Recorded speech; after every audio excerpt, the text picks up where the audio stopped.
Good morning everyone. आज अपन करेंगे budget द्वारा रोकड़ प्रबंध या planning, cash management planning through budgets. रोकड़ बजट या रोकड़ प्रवाह पूर्वानुमान, cash budget, cash flow forecasting. रोकड़ बजट एक संस्था की भावी समयावधि के प्रत्याशित रोकड़ अंतर्वाहों एवं रोकड़ बहिर्वाहों का संक्षिप्त विवरण है। जैसे अपन ने कैश फ्लो, फंड फ्लो पढ़ा, उसी प्रकार से बजट द्वारा रोकड़ प्रबंध करना ये उसी का एक संक्षिप्त स्टेटमेंट है, उसी का एक छोटा प्रारूप है। यह एक ऐसा लिखित विवरण है जो संस्था की भावी रोकड़ स्थिति का पूर्वानुमान करता है। अतः रोकड़ बजट आगामी समयावधि के लिए रोकड़ प्राप्तियों एवं रोकड़ भुगतानों का एक अनुमान है। जेम्स वैन हॉर्ने के शब्दों में, एक रोकड़ बजट समय के विभिन्न अंतरालों के लिए भावी रोकड़ प्राप्तियों एवं रोकड़ संवितरणों का एक पूर्वानुमान होता है। इस प्रकार रोकड़ बजट के अंतर्गत यह पूर्वानुमान लगाया जाता है कि भावी अवधि में अनुमानित व्ययों के लिए कितनी रोकड़ की आवश्यकता होगी तथा संस्था की सामान्य क्रियाओं से कितनी रोकड़ एकत्रित की जाएगी। साथ ही इससे यह भी ज्ञात होता है कि समय समय पर रोकड़ शेष की क्या स्थिति होगी। यह बजट सामान्यतः एक वर्ष के लिए बनाया जाता है, जिसे पुनः छमाही, तिमाही अथवा माहवारी के आधार पर विभाजित किया जा सकता है। रोकड़ बजट के 3 भाग होते हैं: रोकड़ अंतर्वाहों का पूर्वानुमान, कैश इनफ्लो फोरकास्टिंग, रोकड़ बहिर्वाहों का पूर्वानुमान, कैश आउटफ्लो फोरकास्टिंग, और रोकड़ शेष का पूर्वानुमान, कैश बैलेंस फोरकास्टिंग। अल्पावधि के लिए रोकड़ budget, cash budget for short period. साधारणतया अल्पावधि बजट की अवधि 1 वर्ष की होती है, जिसे सुविधा अनुसार तिमाही, मासिक अथवा साप्ताहिक अवधियों में विभाजित कर लिया जाता है। रोकड़ बजट बनाने की निम्न 2 विधियां हैं: प्राप्ति एवं भुगतान विधि, रिसिप्ट एंड पेमेंट मेथड, और समायोजित शुद्ध आय विधि, एडजस्टेड नेट प्रॉफिट मेथड। प्राप्ति एवं भुगतान विधि का उपयोग सामान्यतः सीमित अवधि यथा सप्ताह या माह के पूर्वानुमानों हेतु किया जाता है। दूसरी ओर समायोजित शुद्ध आय विधि का उपयोग दीर्घकालीन अवधि के लिए किया जाता है। प्राप्ति एवं भुगतान विधि में रोकड़ प्राप्तियां, रोकड़ भुगतानों तथा अन्य वित्तीय आवश्यकताओं की प्रत्येक मद का पूर्वानुमान किया जाता है। परिचालन एवं गैर परिचालन प्रकृति की सभी मदों पर विचार किया जाता है। रोकड़ बजट में बजट अवधि की सभी रोकड़ प्राप्तियों एवं भुगतानों को दिखलाया जाता है। इसलिए बजट को 2 भागों में, जैसा कि रोकड़ बजट के लिए प्रारूप दर्शाया गया है, में विभाजित किया जाता है। कैश बजट, जैसे कॉलम इसके दिए हुए हैं, बट पर्टिकुलर्स और period first quarter of year का जैसे होता है जनवरी, फेब और मार्च।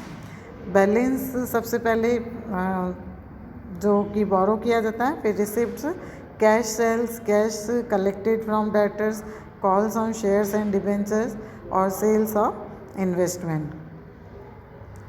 फिर पेमेंट्स में कैश परचेज और payment to creditors, wages and salaries, expenses paid, dividend and tax paid, repayment of loans और परचेज ऑफ फिक्स्ड एसेट्स। और इस प्रकार से कैश अवेलेबल है, कैश जो टोटल पेमेंट्स हैं वो इन दोनों कॉलम के अंतर्गत आते हैं। इसके बाद रोकड़ प्राप्तियों एवं रोकड़ भुगतानों की गणना किस प्रकार की जाती है। रोकड़ प्राप्तियों अथवा रोकड़ अंतर्वाहों का अनुमान। सबसे पहले बजट अवधि में रोकड़ प्राप्तियां या रोकड़ अंतर्वाह परिचालन, गैर परिचालन स्रोतों अथवा पूंजीगत लेन देनों से हो सकती हैं। परिचालन से रोकड़ प्राप्तियों का प्रमुख स्रोत बिक्री है, जिसका निर्धारण रोकड़ बजट से किया जा सकता है। बिक्री नगद तथा उधार दोनों प्रकार की हो सकती हैं। नगद बिक्री की दशा में रोकड़ बिक्री के समय ही प्राप्त हो जाता है, जबकि उधार बिक्री की दशा में यह कुछ समय पश्चात प्राप्त होती हैं, जो संस्था की साख नीति एवं औसत भुगतान अवधि पर निर्भर करता है। रोकड़ बिक्री तथा देनदारों से वसूली की राशि का अनुमान लगाते समय रोकड़ बट्टा, विक्रय वापसी, छूटें तथा डूबत ऋण पर विचार करना चाहिए, क्योंकि इनसे लेनदारों से प्राप्त राशि प्रभावित होती हैं।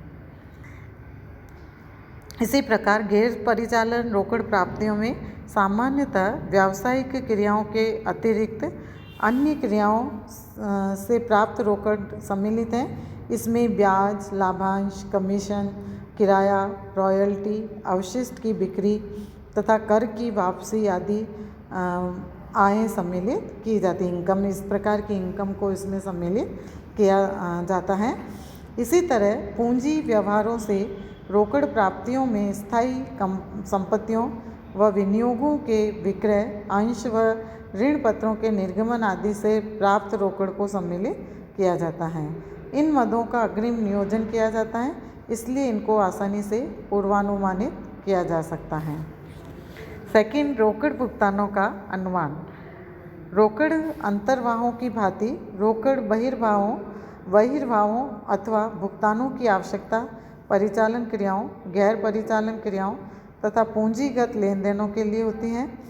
परिचालन क्रियाओं के लिए भुगतान में कच्चे माल की खरीद के लिए विक्रेताओं को दिया जाने वाला अग्रिम भुगतान, नगद क्रय के लिए दिए गए रोकड़ी भुगतान एवं उधार क्रय के संबंध में लेनदारों को किए गए भुगतान सम्मिलित हैं। नगद क्रय के लिए भुगतान की राशि का निर्धारण नगद छूट को ध्यान में रखकर किया जाता है। लेनदारों को किए जाने वाले भुगतान की गणना माल खरीदने की तिथि तथा उसके भुगतान के बीच समयांतर को ध्यान में रखकर की जाती हैं। इसके अतिरिक्त श्रम एवं उपपरिव्यय जैसे प्रशासन, विक्रय एवं वितरण हेतु भी भुगतान करने पड़ते हैं। इसके लिए विभिन्न श्रम एवं ऊपरी व्यय बजटों का आधार बनाया जाता है। इनकी राशि के निर्धारण के लिए भी भुगतान के समयांतर का ध्यान रखना आवश्यक होता है। गैर परिचालन व्ययों के लिए भुगतान के अंतर्गत ब्याज, किराया, लाभांश, बोनस, दान, आयकर आदि व्ययों के लिए किए जाने वाले भुगतान आते हैं। इन व्ययों की बजट अवधि में चुकाई गई वास्तविक राशि को सम्मिलित करना चाहिए, चाहे वह किसी भी अवधि से संबंधित हो। पूर्व सौदों के लिए रोकड़ भुगतानों में बजट अवधि में क्रय की गई स्थायी संपत्तियों जैसे भूमि व भवन, प्लांट एवं मशीन तथा प्रतिभूतियों के लिए किए गए भुगतान सम्मिलित किए जाते हैं। इसके अतिरिक्त दायित्वों जैसे बैंक अधिविकर्ष, ऋण पत्र, शोध्य अधिमांश अन्न आदि का भुगतान भी यदि किया गया है तो इसे इसी में सम्मिलित किया जाता है।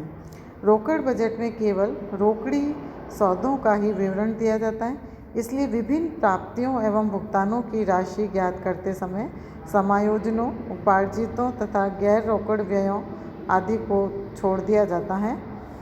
बाकी इन सभी का समायोजन इसमें किया जाता है। थर्ड है रोकड़ शेष का निर्धारण। रोकड़ अंतर्वाहों तथा रोकड़ बहिर्वाहों का अनुमान लगाने के उपरांत इन्हें मिलाकर प्रत्येक माह के लिए शुद्ध रोकड़ अंतर्वाह या बहिर्वाह की राशि ज्ञात कर ली जाती है। प्रत्येक माह का शुद्ध शेष संस्था की रोकड़ आधिक्य या कमी की स्थिति दर्शाएगा।